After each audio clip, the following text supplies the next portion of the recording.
أعوذ بالله من الشيطان الرجيم. بسم الله الرحمن الرحيم. السلام علیکم ورحمۃ اللہ وبرکاتہ۔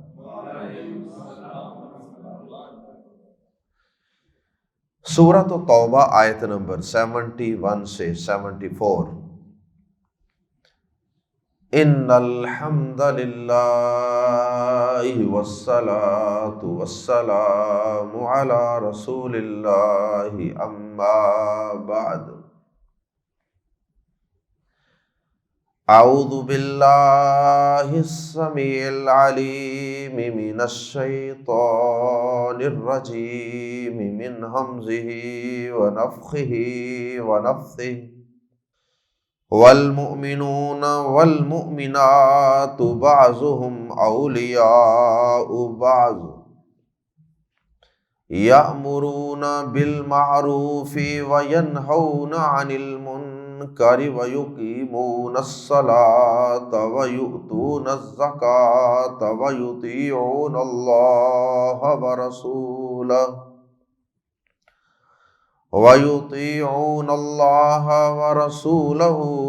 اولئک سیرحمہم اللہ ان اللہ عزیز حکیم۔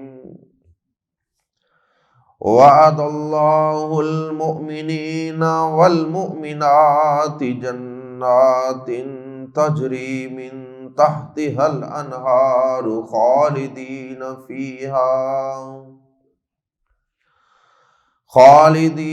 فیہا ومساکن طیبۃ فی جنات عدن ورضوان من اللہ اکبر ذلک هو الفوز العظیم۔ یا ایہا النبی جاہد الکفار والمنافقین واغلظ علیہم ومأواہم جہنم وبئس المصیر۔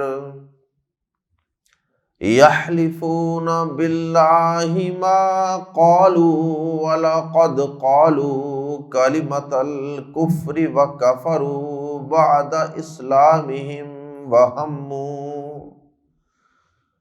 وہموا بما لم ینالوا وما نقموا الا ان اغناہم اللہ ورسولہ من فضلہ فَإِن يَتُوبُوا يَكُ خَيْرًا لَّهُمْ وَإِن يَتَوَلَّوْا يُعَذِّبْهُمُ اللَّهُ عَذَابًا أَلِيمًا فِي الدُّنْيَا وَالْآخِرَةِ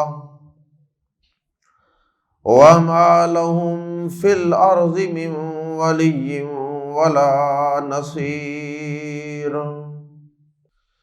منافقین کی مذموم صفات بیان کرنے کے بعد اللہ رب العزت نے آیات زیر تفسیر میں اہل ایمان کی کچھ اوصاف حمیدہ بیان کیے ہیں۔ سب سے پہلا وصف تو یہ بیان کیا کہ اہل ایمان ایک دوسرے کے دوست ہیں، ایک دوسرے سے محبت کرنے والے ہیں، اور یہ ایک دوسرے کے یار و مددگار ہیں، ایک دوسرے کے خیر خواہ ہیں۔ نبی صلی اللہ علیہ وسلم نے فرمایا کہ ایمان والوں کی آپس میں محبت اور مودت کی مثال ایک جسم کی طرح ہے۔ اگر جسم کا ایک عضو دکھتا ہے، تکلیف محسوس کرتا ہے، تو سارا جسم دکھ اور تکلیف محسوس کرتا۔ اگر ایک عضو رات بھر جاگتا رہتا ہے تکلیف کی وجہ سے، تو باقی جسم آرام نہیں کرتا، باقی سارا جسم بھی جاگتا رہتا ہے۔ اور آپ نے فرمایا کہ مسلمان وہ ہے، ایمان والا شخص وہ ہے کہ جو چیز اپنے لیے پسند کرتا ہے وہی چیز اپنے مسلمان بھائی کے لیے بھی پسند کرتا ہے۔ یہ نہیں کہ اپنے لیے اچھی اچھی چیزیں پسند کرے اور دوسرے مسلمان بھائی کے متعلق اس کے دل میں خیر خواہی نہ ہو، اس کا وہ ویل وشر نہ ہو، نہیں، بلکہ جو اپنے لیے پسند کرے گا، اور یقیناً انسان اپنے لیے ہمیشہ اچھا ہی پسند کرتا، جو اپنے لیے پسند کرے گا وہی اپنے مسلمان بھائی کے لیے پسند کرے گا۔ اسی طرح ایک حدیث میں نبی صلی اللہ علیہ وسلم نے ایمان والوں کی آپس میں محبت، ان کی آپس میں ریلیشن شپ، اس کا تذکرہ فرماتے ہوئے ایک مثال دی۔ آپ نے ایک حدیث کے اندر اس محبت مودت کو ایک عمارت سے تشبیہ دی، فرمایا کہ ان کی آپس کی ریلیشن شپ، محبت مودت، یہ ایک عمارت کی طرح ہے۔ جس طرح عمارت کا ایک حصہ دوسرے حصے کو مضبوط کرتا ہے، ایک اینٹ دوسری کو مضبوط کرتی ہے، اور پھر ساری اینٹیں مل کر ایک دیوار بنتی ہے، پھر ایک دیوار دوسری دیوار کو مضبوط کرتی ہے۔ فرمایا اسی طرح یہ ایمان والے آپس میں ایک دوسرے کے ساتھ محبت کرنے والے، دوستیاں کرنے والے، خیر خواہیاں کرنے والے ہوتے ہیں۔ اللہ اکبر۔ اس کے بعد دوسرا وصف اللہ پاک نے ایمان والوں کا یہ بیان کیا کہ وہ نیکی کا حکم دیتے ہیں اور برائی سے منع کرتے ہیں۔ منافقین کی طرح اہل ایمان برائی کا حکم نہیں دیتے اور نہ نیکی کے کاموں سے روکتے ہیں، بلکہ اہل ایمان ہمیشہ نیکی کا حکم دیتے ہیں، لوگوں کو نیکی کی ترغیب دیتے ہیں اور برائی کا قلع قمع کرتے ہیں، برائی کے راستے میں بند باندھتے ہیں، برائی سے لوگوں کو اپنے ہاتھ سے، اپنی زبان سے، ہر طریقے سے روکتے ہیں۔ اہل ایمان ایسا کیوں نہ کریں؟ اہل ایمان اس بات کو جانتے ہیں کہ نبی صلی اللہ علیہ وسلم کے فرمان کے مطابق اللہ پاک کا یہ حکم ہے کہ اہل ایمان برائی کو دیکھیں تو سب سے پہلے اپنے ہاتھ سے روکیں، اور اگر ہاتھ سے روکنے کی طاقت نہ ہو تو پھر اپنی زبان سے روکیں، اور اگر کسی کو زبان سے بھی روکنے کی ہمت طاقت نہیں پاتے، کوئی اتنا ہی بڑا ظالم ہے اور جابر ہے، تو پھر یہ کم از کم برائی سے اپنے دل میں شدید نفرت رکھتے ہیں۔ اس لیے اہل ایمان ہمیشہ نیکی کا حکم کریں گے اور برائی سے منع کریں گے۔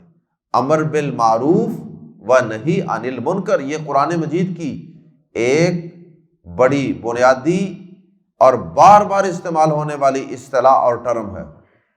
اور اسی طرح اللہ رب العزت نے ایمان والوں کا تیسرا وصف یہ بیان کیا کہ ایمان والے نماز کو قائم کرتے ہیں۔ منافقین کی طرح ٹوٹے دل کے ساتھ، بدنیتی کے ساتھ، سستی کے مارے ہوئے بن کر نماز ادا نہیں کرتے، بلکہ یہ ایمان والے نماز قائم کرتے ہیں۔ منافقین کی طرح پڑھتے نہیں ہیں نماز، بلکہ نماز کو قائم کرتے ہیں۔ قائم کرنا پڑھنے سے کہیں بہت اعلیٰ درجہ ہے۔ تو قائم کرنے کے اندر سنت کے مطابق ادا کرنا، اللہ کی رضا کے لیے ادا کرنا، اور اسی طرح نمازوں کو بر وقت ادا کرنا، اور مرد ہیں تو باجماعت ادا کرنا، یہ ساری چیزیں اس میں آ جاتی ہیں۔ تو یہ نماز کو قائم کرنے والے ہیں، یہ زکوٰۃ کو ادا کرنے والے ہیں۔ سارے اوصاف کا خلاصہ یہ ہے کہ یہ اللہ اور اس کے رسول صلی اللہ علیہ وسلم کے فرما بردار ہیں۔ منافقین کے متعلق فرمایا تھا یہ اللہ کو بلا دینے والے، فراموش کر دینے والے، یہ اللہ کے نافرمان، فاسق اور فاجر ہیں، لیکن ایمان والے یہ اللہ کے اطاعت گزار ہیں۔ جس طرح گزشتہ آیات میں منافقین کے لیے اللہ پاک نے وعدہ کیا تھا جہنم کی آگ کا، اسی طرح یہاں اللہ پاک نے ایمان والے مردوں اور عورتوں سے وعدہ کیا ہے جنت کی دائمی نعمتوں کا۔ اللہ اکبر۔ اور اس کے بعد پھر اللہ پاک نے آخری آیات کے اندر نبی صلی اللہ علیہ وسلم کو منافقین پر سختی کرنے کا حکم دیا ہے نبی صلی اللہ علیہ وسلم مدینہ منورہ میں تشریف لانے کے بعد ابتدا میں کافی دیر تک آپ منافقین کے ساتھ نرمی برتتے رہے، ہر چیز میں نرمی، درگزر کر دینا، معاف کر دینا، کچھ نہ کہنا، سرزنش نہ کرنا، حتیٰ کہ اللہ پاک نے یہ آیات نازل فرمائی کہ اے نبی صلی اللہ علیہ وسلم آپ ان منافقین سے سختی کیجئے، اور اگر یہ اپنی سازشوں شرارتوں کے اندر حد سے بڑھ جائیں تو پھر ان کے ساتھ جہاد بھی کیجئے۔ آئیے قرآن مجید کے الفاظ میں پڑھتے ہیں، والمؤمنون، اور ایمان والے مرد، والمؤمنات، اور ایمان والی عورتیں، بعضهم، ان کے بعض، اولیاء، دوست ہیں، ولی کی جمع، ولی کا معنی دوست بھی ہوتا ہے، یارو، مددگار، یار بھی اور مددگار بھی، بعضهم اولیاء بعض کے دوست ہیں، یار ہیں، یارو مددگار ہیں۔ دوسرا وصف، یأمرون بالمعروف، حکم دیتے ہیں وہ نیکی کا، وینہون عن المنکر، اور برائی سے منع کرتے ہیں۔ دونوں کو ایک ہی وصف کاؤنٹ کر لیں تو تیسرا وصف، ویقیمون الصلاۃ، اور نماز قائم کرتے ہیں، ویؤتون الزکاۃ، اور وہ زکوٰۃ ادا کرتے ہیں، ویطیعون، اور وہ اطاعت کرتے ہیں اللہ کی، ورسولہ، اور اس کے رسول صلی اللہ علیہ وسلم کی۔ یطیعون کی شروع میں جو یا ہے یہ وہ کا معنی دے رہی ہے، غائب کا صیغہ ہے، اور اگر اس یا کی جگہ تا لگا دیں تو یہ بن جانا تھا وَتُطِیعُونَ اللَّهَ، اور تم اطاعت کرتے ہو اللہ کی۔ تو یا کا معنی وہ، وَيُطِیعُونَ اللَّهَ وَرَسُولَهُ، اور اللہ اور اس کے رسول کا حکم مانتے ہیں، ان کی اطاعت کرتے ہیں۔ اولئک، یہی لوگ ہیں، سین زبر سا ان قریب، یرحم، رحم فرمائے گا۔ سین زبر سا کے دو معنی ہوتے ہیں، ایک تو یہ ترجمے کو مستقبل کے ساتھ خاص کر دیتا ہے، فیوچر کے ساتھ، دوسرا اس سے جملے میں یا لفظ میں ضرور کا معنی بھی پیدا ہو جاتا ہے۔ سین زبر سا، ان قریب، ضرور، یرحم، رحم فرمائے گا، ہم، ان پر، اللہ، سیرحم، اولئک سیرحمہم اللہ، یہی لوگ ہیں جن پر اللہ ضرور رحم فرمائے گا۔ اللہم اجعلنا منہم، ان اللہ، بے شک اللہ، عزیز، سب پر غالب ہے، لیکن اس کا غلبہ حکیم، کمال حکمت کے ساتھ ہے۔ اس کا غلبہ اندھا غلبہ نہیں ہے، جس طرح دنیا کے بادشاہوں کے پاس وسائل آ جائیں، ان کے پاس طاقت آ جائے تو بس پھر وہ ہر ایک کو لتاڑتے چلے جاتے ہیں، ایسا نہیں ہے، وہ سب پر غالب بھی ہے اور وہ کمال حکمت والا بھی ہے۔ اور اس کے بعد پھر اللہ پاک نے جنتوں کا وعدہ فرمایا، وعد اللہ، اللہ نے وعدہ فرمایا ہے، وعدہ کیا ہے، المؤمنین والمؤمنات، ایمان والے مردوں سے اور ایمان والی عورتوں سے۔ کس چیز کا وعدہ کیا ہے؟ جنات، ایسے باغات کا، تجری، بہتی ہیں، من تحتہا، جن کے نیچے سے، الانہار، نہریں، خالدین فیہا، ہمیشہ رہنے والے ہیں وہ ان میں، ومساکن، اور رہنے کی جگہیں، مسکن، رہنے کی جگہ، مساکن اس کی جمع، ومساکن، اور رہنے کی جگہیں، طیبتاً، پاکیزہ، فی جنات عدن، ہمیشگی کے باغوں میں، ہمیشگی کے باغات، عدن، ہمیشگی، ہمیشگی کے باغات میں، پاکیزہ رہنے کی جگہوں کا وعدہ ہے۔ وہ پاکیزہ رہنے کی جگہ یعنی بڑی صاف ستھرا، پاکیزہ، جہاں نہ کوئی گندگی، نہ کوئی علائش، نہ کوئی سمیل، نہ کوئی لڑائی، نہ کوئی جھگڑا، نہ کوئی گندی فضول آواز، اس طرح کی وہ پاکیزہ رہائش گاہیں ہوں گی۔ اور وہ ہوں گی بھی کہاں؟ ہمیشگی کے باغات میں، وہاں سے نکالے جانے کا بھی کوئی ڈر خوف نہیں ہوگا۔ بڑی نعمتیں جنہیں نہ کسی نے دیکھا ہوگا، نہ سنا ہوگا، نہ کسی کے دل میں خیال بھی آیا ہوگا۔ وَرِضْوَانٌ مِّنَ اللَّهِ، ورضوان اور رضامندی، خوشنودی، من اللہ، اللہ کی طرف سے، اکبر، سب سے بڑی ہے۔ اکبر سپرلیٹو ڈگری ہے، اس میں تفضیل، اور اللہ کی نعمت اور اللہ کی رضامندی سب سے بڑی نعمت ہوگی جنت کی۔ نبی صلی اللہ علیہ وسلم نے فرمایا کہ اللہ پاک پوچھیں گے جنتیوں سے، اچھا بتاؤ میرے بندو، ایمان والو، میں نے تمہاری میزبانی کی ہے، میں تمہارا ہوسٹ ہوں، تم میرے گیسٹ ہو، مہمان ہو، بتاؤ تو صحیح میری مہمان نوازی میں کوئی کسی چیز کی کمی تو نہیں محسوس کر رہے؟ کچھ اور چاہیے؟ جنتی کہیں گے یا اللہ اور مانگی تو کیا مانگے؟ یہاں کوئی نعمتوں کی کمی ہے جو تجھ سے اور مانگے؟ یہاں تو ہر نعمت جو انسان سوچ بھی نہیں سکتا وہ بھی ہے ہماری، یعنی سوچ سے بھی زیادہ نعمتیں ہیں۔ اللہ اکبر، جو سوچتے ہیں سامنے آ جاتا ہے۔ اس سے بڑھ کے ہم آپ سے کیا ڈیمانڈ کریں؟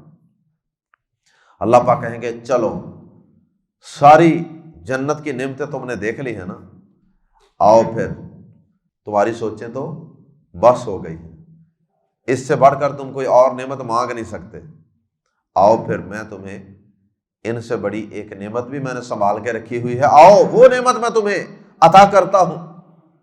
اور پھر اس کے بعد اللہ پاک جنتیوں کو اپنا دیدار نصیب فرمائیں گے، اور پھر اللہ پاک یہ اعلان فرمائیں گے کہ اے جنتیوں، آج کے بعد میں ہمیشہ ہمیشہ کے لیے تم سے راضی ہو گیا، اور آج کے بعد میں تم سے کبھی ناراض نہیں ہوں گا۔ یہ اللہ کی رضوان اور اللہ کا، بعض احادیث کے مطابق اللہ کا دیدار بھی جنت کی سب سے بڑی نعمت، اور اللہ پاک دیدار اسی وقت کروائیں گے جب اللہ پاک اپنے بندوں سے راضی ہونے کا اعلان فرمائیں۔ وَرِضْوَانٌ مِّنَ اللَّهِ اکبر، اور اللہ کی طرف سے خوشنودی، اللہ کی خوشنودی، رضامندی سب سے بڑی نعمت ہوگی۔ ذالک، یہ وہی ہے الفوز، کامیابی، العظیم، بہت بڑی، ذالک، یہی، هو الفوز العظیم، بہت بڑی کامیابی ہے، یہی تو بہت بڑی کامیابی ہے۔ اللہم اجعلنا منہم۔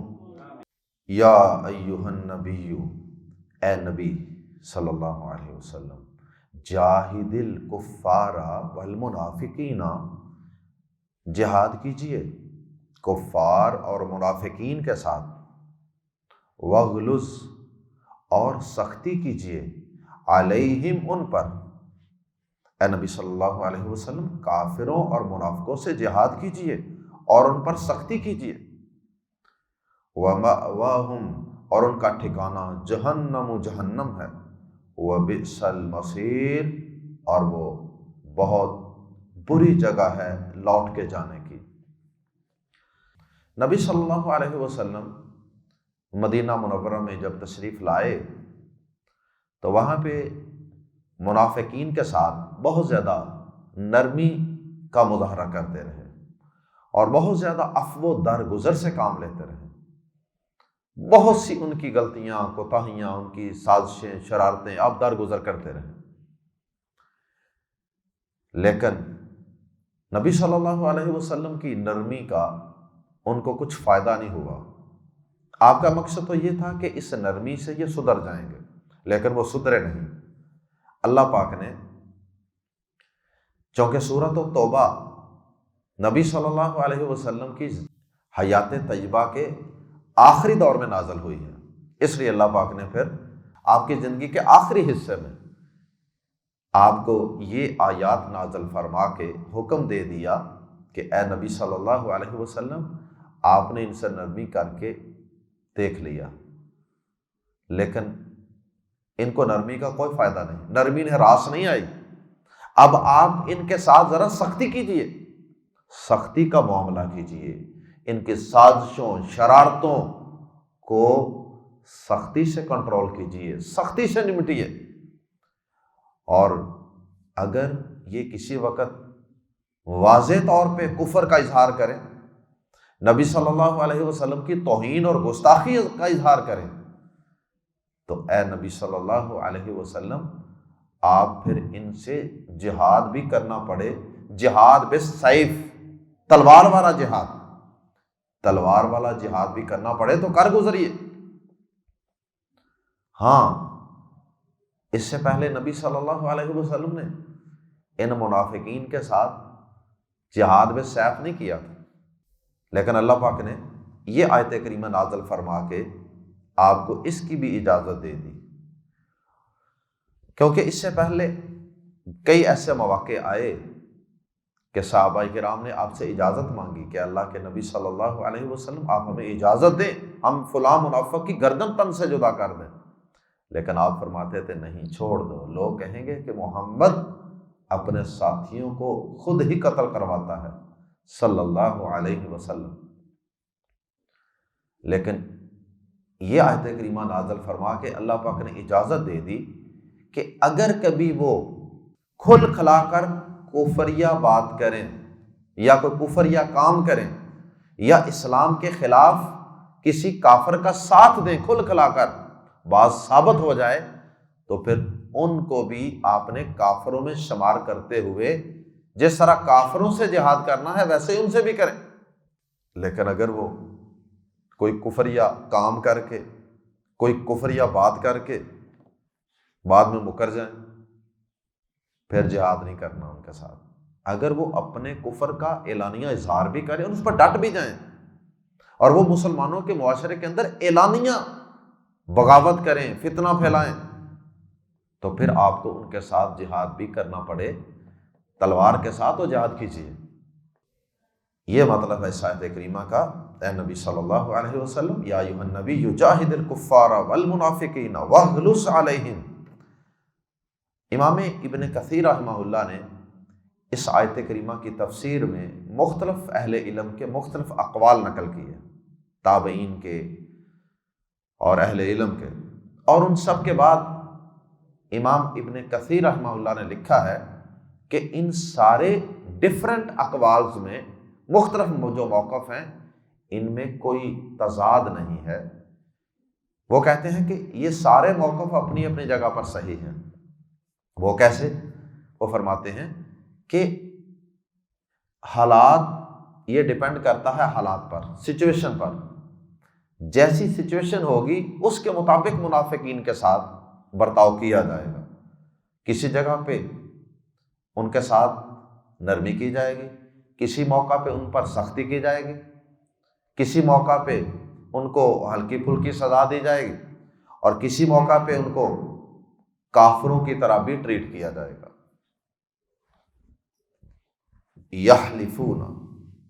یحلفون وہ قسم کھاتے ہیں، باللہ اللہ کی، ما قالو نہیں انہوں نے کہا، اور وہ اللہ کی قسم کھاتے ہیں، کوئی بات کر لیتے ہیں، کوئی کفر یا کلمہ بول لیتے ہیں، کوئی نبی پاک صلی اللہ علیہ وسلم کے خلاف وہ کوئی بکواس کر لیتے ہیں، لیکن جب ان سے پوچھا جاتا ہے، جب ان کو نبی صلی اللہ علیہ وسلم بلاتے ہیں تو وہ صاف انکار کر دیتے ہیں، بلکہ قسمیں اٹھا اٹھا کر کہتے ہیں اللہ کی قسم ہم نے ایسا نہیں کیا۔ یحلفون باللہ ما قالوا، وہ اللہ کی قسم کھاتے ہیں کہ انہوں نے بات نہیں کی، وَلَقَدْ، واو حالانکہ، لقد بلا شبہ یقیناً، قالوا انہوں نے کہی تھی، کلمۃ الکفر، کفر کی بات، انہوں نے کفریہ بات کہی تھی، وَكَفَرُوا، اور انہوں نے کفر کیا، بعد اسلامہم، اپنے اسلام کے بعد، اسلام کا دعویٰ کرنے کے بعد بھی انہوں نے کفریہ بات کہہ دی۔ اس کی کئی ایک مثالیں ہیں، اگرچہ ایک مثال وہی جو اس سے پہلے بھی ہم پڑھ چکے ہیں اور سورۃ المومنون کے اندر بھی آیت کریمہ موجود ہے اس واقعے کے حوالے سے، جب نبی صلی اللہ علیہ وسلم کے متعلق عبداللہ بن ابی رئیس المنافقین نے، اس خبیث انسان نے یہ کہا تھا، العیاذ باللہ، اس نے کہا تھا جب مسلمان، ان کے ساتھ منافقین بھی شامل تھے، کسی غزوے سے واپس آ رہے تھے اور کچھ منافقین بھی اندر شامل تھے، تو اس نے کہا تھا کہ آج عزت والا ذلت والے کو نعوذ باللہ مدینہ میں داخل ہونے کی اجازت نہیں دے گا۔ اور یہ بات زید بن ارقم رضی اللہ تعالیٰ عنہ جو کمسن ننھے صحابی تھے، انہوں نے سن لی تھی، انہوں نے جا کے اپنے چچا کو بتائی، عمر فاروق رضی اللہ تعالیٰ عنہ کو بھی بتائی، اور یہ بات نبی صلی اللہ علیہ وسلم تک پہنچی۔ آپ نے اسے بلایا، اس نے صاف انکار کر دیا، میں نے تو ایسی کوئی بات نہیں۔ اور پھر اس سے نبی صلی اللہ علیہ وسلم نے جب تحقیق کی، تفتیش کی، تو اس نے باقاعدہ قسم اٹھا کر قسم دے دی کہ اللہ کی قسم میں نے ایسی بات نہیں کی۔ تو نبی صلی اللہ علیہ وسلم نے پھر زید بن ارقم رضی اللہ تعالی عنہ کو اس قسم کی بنیاد پہ جھوٹا قرار دے دیا۔ یہ صحیح بخاری میں حدیث۔ وہ بہت زیادہ غمزدہ ہو گئے، بہت پریشان ہو گئے، شرمندگی بھی ہوئی اور سب لوگوں کے سامنے جھوٹے بھی ثابت ہو گئے۔ کہتے ہیں کہ میں اتنا پریشان اور رنجیدہ اور غم زدہ تھا کہ میں اپنے گھر میں بیٹھ گیا، باہر نکلنا چھوڑ دیا۔ کہتے ہیں کہ پھر ایک دن نبی صلی اللہ علیہ وسلم نے مجھے بلایا اور مجھے سورۃ المنافقون کی وہ آیات پڑھ کر سنائی کہ اے زید، تمہارے لیے خوشخبری ہے کہ اللہ پاک نے تمہیں سچا قرار دے دیا ہے، اور اس خبیث عبداللہ بن ابی کو، جس نے جھوٹی قسمیں کھائی تھی، اس کو اللہ نے جھوٹا قرار دیا، تمہیں اللہ نے سچا قرار دے دیا۔ اللہ اکبر۔ تو یہ اس واقعے اور اس طرح کے دیگر واقعات کی طرف اشارہ ہے۔ یحلفون باللہ، وہ اللہ کی قسم کھاتے ہیں، ما قالو، کہ انہوں نے بات نہیں کہی، وَلَقَدْ، حالانکہ، لقد، بلا شبہ یقیناً، قالو کلمۃ الکفر، انہوں نے کفر کی بات کہی، وَكَفَرُوا بَعْدَ اسلامہم، اور اپنے اسلام لانے کے بعد کفر کیا، اسلام کے دعوے کے بعد کفر کیا۔ اسلام تو زبان سے لا الہ الا اللہ پڑھ لینے کا نام ہے نا، تو یہ تو انہوں نے پڑھا تھا، لیکن ایمان ابھی ان کے دلوں کے اندر نہیں جاگزیں ہوا تھا۔ وَهَمُّوا، اور انہوں نے ارادہ کیا، وَهَمُّوا، اور انہوں نے ارادہ کیا،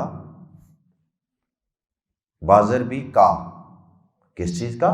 ما جو لم ینالو، انہوں نے نہیں پائی، وَهَمُّوا بِمَا لَمْ يَنَالُوا، اور اس چیز کا ارادہ کیا جو انہوں نے نہیں پائی۔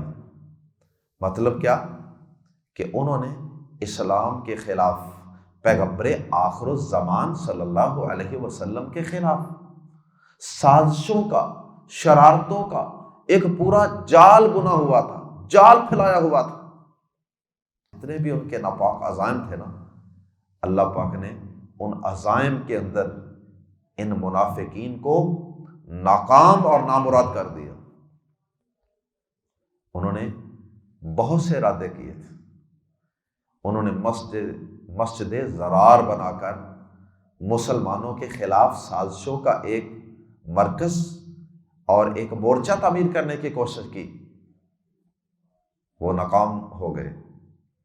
نبی صلی اللہ علیہ وسلم نے اس کو گرا دیا، اس کو گرانے کا حکم دے دیا، ناکامی ہوئی ان کو۔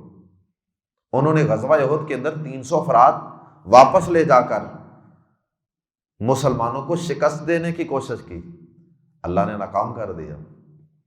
انہوں نے غزوہ تبوک کے موقع پہ بڑی سازشیں، شرارتیں، بڑا کچھ کیا، مسلمانوں کا مورال ڈاؤن کرنے کی کوشش کی، مورال گرانے کی کوشش کی، اور خود میدان جہاد میں نہ جا کر مسلمانوں کو کمزور کرنے کی کوشش کی۔ پیچھے مدینے کے اندر بھی بڑی شرارتیں کی، اور یہ خواہش تھی کہ اب مسلمان اس صلیبی قوت کے ہاتھوں مٹ جائیں گے، نیست و نابود ہو جائیں گے۔ اللہ پاک نے ان کو ناکام کیا۔ اللہ اکبر۔ ان منافقین نے کوئی بھی موقع ہاتھ سے جانے نہیں دیا، اور ان کی پوری کوشش تھی کہ مدینہ منورہ کے اندر یہ یہودیوں کو آباد کریں۔ یہودیوں کی آباد کاری کے لیے بھی انہوں نے بڑی کوشش کی، یہودیوں کا اندر کھاتے ساتھ دیتے تھے، لیکن اللہ پاک نے ان کو وہاں سے جلا وطن کروا دیا، کچھ کو قتل کروا دیا، کچھ کو غلام بنوا دیا۔ یہ سازش بھی ناکام ہوئی۔ یہ چاہتے تھے کہ مدینہ منورہ کا جو تاج ہے، تاج سلطانی، وہ رئیس المنافقین عبداللہ بن ابی کے سر پہ سجایا جائے۔ اللہ پاک نے ان کی یہ خواہش بھی پوری نہیں ہونے دی۔ تو اس طرح کی بہت سی ایسی مثالیں ہیں کہ انہوں نے بہت سے مسلمانوں کے خلاف پلان بنائے، لیکن ہر چیز، ہر منصوبے، ہر پلان کے اندر اللہ نے ان کو ناکام کیا۔ اور پھر سب سے بڑھ کر انہوں نے آخری حد تک جا کر اللہ کے نبی صلی اللہ علیہ وسلم کو شہید کرنے کی ناپاک جسارت بھی کی۔ اللہ اکبر۔ اور بطور خاص جب یہ غزوہ تبوک سے مسلمان واپس آ رہے تھے تو ان کے اندر چند منافق بھی تھے، کچھ منافق گئے تھے لیکن اکثریت نہیں گئی تھی۔ تو اس سفر کے اندر واپسی پہ ایک ایسی گھاٹی تھی، عقبہ تھی، گھاٹی تھی جو تنگ سی جگہ تھی۔ نبی صلی اللہ علیہ وسلم نے فرمایا تھا کہ اس جگہ سے میں گزروں گا اور یہاں سے کوئی نہ گزرے۔ باقی لوگوں کو آپ نے وہاں جانے سے منع کر دیا تھا، لیکن کچھ منافق آپ کے وہاں سے گزرنے سے پہلے ہی وہاں پہنچ گئے، اور انہوں نے دیکھا کہ یہ بڑی تنگ سی گھاٹی ہے، یہاں سے آپ نے گزرنا ہے تو آپ کے ساتھ زیادہ لوگ بھی نہیں ہوں گے۔ تو انہوں نے وہاں نبی صلی اللہ علیہ وسلم کو قتل کرنے کی نعوذ باللہ ناپاک سازش کی، ناپاک کوشش کی۔ اللہ پاک نے اس کے اندر بھی ان کو ناکام کیا۔ اللہ اکبر۔ اور کچھ صحابہ کرام نے وہاں پہ شور مچا کے ان منافقوں کو، خبیثوں کو وہاں سے نکال دیا۔ یہ 10 سے 15 منافق تھے جنہوں نے یہ پلان کیا نبی صلی اللہ علیہ وسلم کی شہادت کا۔ تو غالباً یہ ان تمام سازشوں کی طرف یہاں اشارہ ہے، اور بطور خاص نبی پاک صلی اللہ علیہ وسلم کو شہید کرنے کی ناپاک جسارت اور ارادہ، اس کی طرف اشارہ ہے۔ وَهَمُّوا بِمَا لَمْ يَنَالُوا، اور اس چیز کا ارادہ کیا، اور انہوں نے اس چیز کا ارادہ کیا جو انہوں نے نہیں پائی، یعنی وہ اپنی مراد کو پہنچ نہیں سکے، خواہش پوری ہو نہیں سکی۔ وَمَا نَقَمُوا، اور انہوں نے نہیں انتقام لیا، وَمَا نَقَمُوا، اور انہوں نے نہیں انتقام لیا، الا، مگر، ان کے اغنا، مگر یہ کہ غنی کر دیا، ہم انہیں، اللہ نے، اور انہوں نے انتقام نہیں لیا مگر اس کا کہ اللہ نے غنی کر دیا انہیں، وَرَسُولُهُ، اور اس کے رسول نے، من فضل ہی، اپنے فضل سے۔ انہوں نے مسلمانوں سے کس چیز کا انتقام لیا؟ کسی چیز کا انتقام نہیں لیا، سوائے اس کے کہ انہیں اس بات پہ دکھ تھا کہ اللہ اور اس کے رسول صلی اللہ علیہ وسلم نے انہیں غنی کر دیا ہے۔ غنی کس کو کر دیا ہے؟ یا تو مراد یہ ہو سکتی ہے کہ مسلمانوں کو غنی کر دیا ہے۔ اب مسلمان جب آئے تھے مدینہ منورہ میں تو بالکل کنگال تھے، ہجرت کر کے لٹے پھٹے آئے تھے، لیکن بعد میں اللہ پاک نے اسلام کی برکت سے، جہاد کی برکت سے مال غنیمت کے ڈھیر لگا دیے، مسلمانوں کی حالت بدل گئی۔ اللہ اور اس کے رسول صلی اللہ علیہ وسلم نے غنی کر دیا سے مراد کہ اللہ پاک نے اپنا فضل فرمایا اور نبی صلی اللہ علیہ وسلم کے ذریعے سے اس مال کو مسلمانوں میں تقسیم کروایا اور وہ غنی ہو گئے۔ اور اس سے مراد منافقین بھی ہو سکتے ہیں کہ یہ مسلمانوں سے کس بات کا بدلہ لے رہے ہیں؟ ایک تو کیا انہیں اس بات کا غصہ ہے کہ مسلمان غنی کیوں ہو گئے ہیں، اور دوسری تفسیر کے مطابق کیا یہ اس وجہ سے مسلمانوں کے خلاف سازشیں شرارتیں کرتے ہیں کہ ان ظالموں کو صرف لا الہ الا اللہ پڑھنے کی وجہ سے مسلمان کنسیڈر کر لیا گیا ہے، اور ان کو مال دے دے کر اللہ کے نبی صلی اللہ علیہ وسلم نے مال تقسیم کر کے اللہ کے فضل سے مال تقسیم کر کے ان کو غنی کر دیا ہے۔ ان کے اوپر تو اسلام کے بڑے احسانات ہیں، اور یہ خبیث اسلام کے خلاف سازشیں شرارتیں کر رہے ہیں، اور یہ اسی پیغمبر کو قتل کرنے کی ناپاک جسارت کر رہے ہیں۔